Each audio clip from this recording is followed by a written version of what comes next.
lifestyle. This is the lifestyle of the surrendered servant, the monk, the journeyman, mystic. And there's an important place in society for people like this.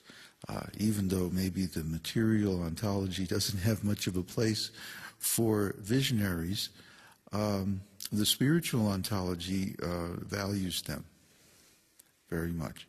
So if your set-apart quota, your tyaktena, happens to be that you're just a spiritual teacher or something like that, you have to follow that. Or if your tyaktena is that you're a business person, you have to follow that. If you, by circumstances or by your nature, are drawn into leadership issues, social issues, then you have to follow that. And if your only taste is for self-realization, then you have to follow that. What am I talking about here? Well, it's sort of varnashram dharma concept that if you're naturally a Brahmana, you're going to be attracted to search out Brahman. That's your business, and you need to get on with that. Don't listen to the false values of materialistic society. Listen to your heart and how the Lord is guiding you. Ishavasyam. You're controlled by the Lord too. You can't do anything that is against the laws of nature. You cannot break the laws of the Lord. The laws of the universe are set by the will of the Lord. So there's nothing you can do that's against His will. But you can make your future better or worse by the choices you make today. And the more that you make choices in tune with this idea that everything, everyone is controlled and owned by the Lord. Such a simple idea. This could be the basis of a spiritual communism type of state or community. But more broadly, it's just a fact. Everything comes from God, therefore everything is owned by God. Everything is controlled by God, therefore it's de facto His possession. You can't get around that one. That's one of those absolute truths, one of those axiomatic truths. Everything animate or inanimate within the universe is controlled and owned by the Lord. Period.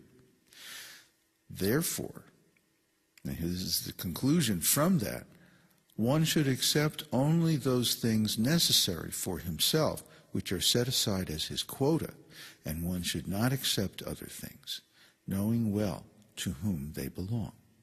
They belong to God. Well, even the things that we have belong to God. We're just using them in His service. That has to be our viewpoint. This is one reason why I wanted to go into Īśopaniṣad before beginning the third chapter of the Gita, because Īśopaniṣad sets up the worldview necessary for karma yoga by stressing the proprietorship of the Lord. The actual social implications of this wisdom, if people would actually accept what Krishna is saying here, they would stop fighting over stuff. They would not see things as theirs, their possessions. They would see things as God's possessions. And so they wouldn't be so attached to them. They wouldn't be so controlled by them.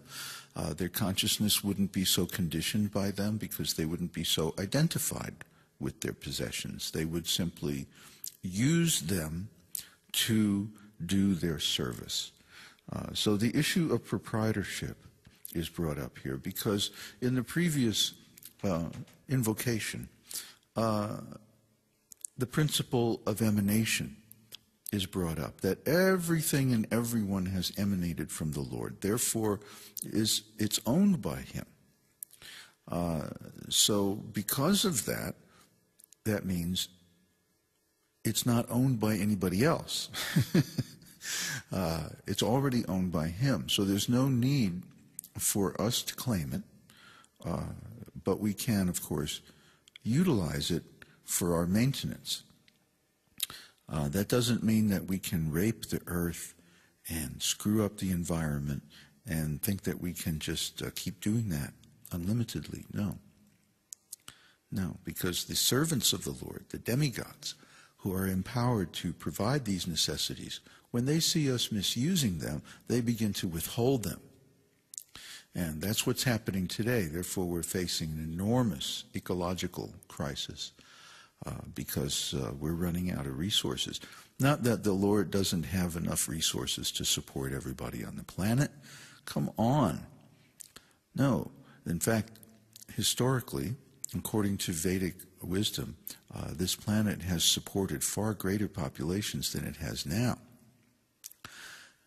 But that was done through intensive organic agriculture with great knowledge of the ecological consequences of every single act. This kind of agriculture is still practiced in places in India today, and you can go there and see it.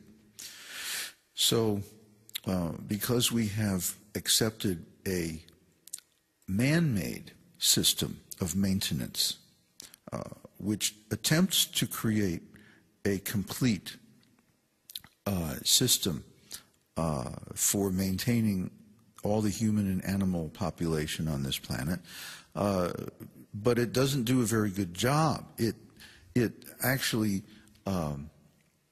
damages the ecosystem in the long term.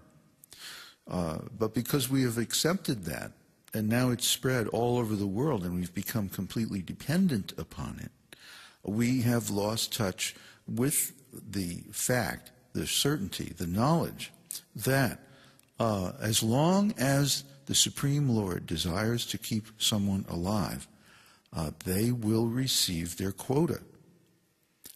They will receive their ration. They will receive their food. Srila Prabhupada used to make the example of the birds in the morning. There's so many birds. Where do they all come from? Thousands of them, millions of them, especially in India. Not so much in the West, because we've poisoned our environment so terribly. But in India, where there hasn't been, at least up until the 60s when I first went to India, there hadn't been much application of pesticides, DDT and stuff like that. There were millions of birds in India.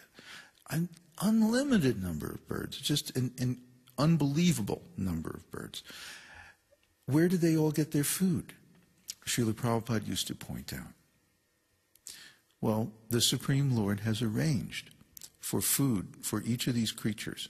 And as long as we don't disturb this system, there will be food for all of us.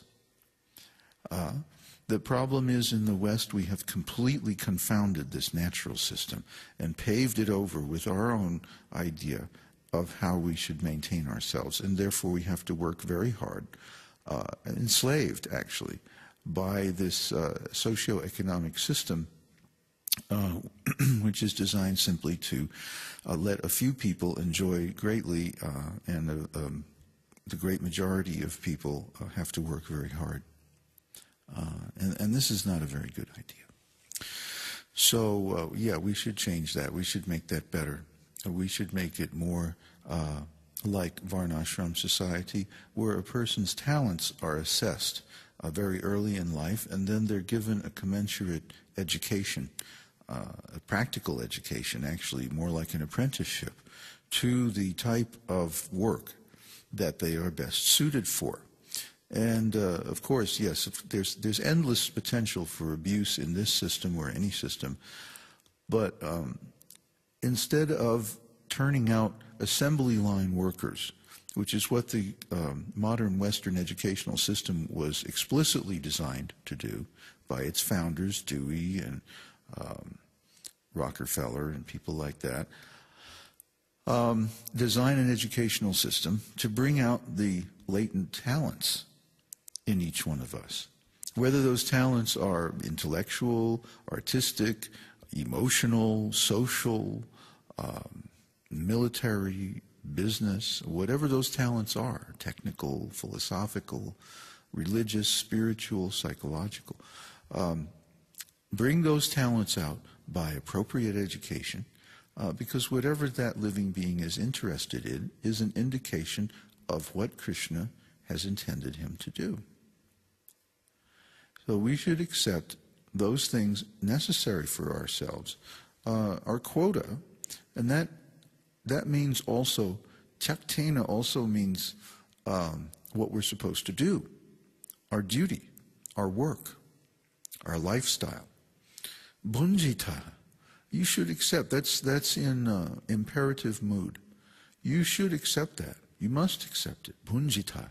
You have to accept your karma.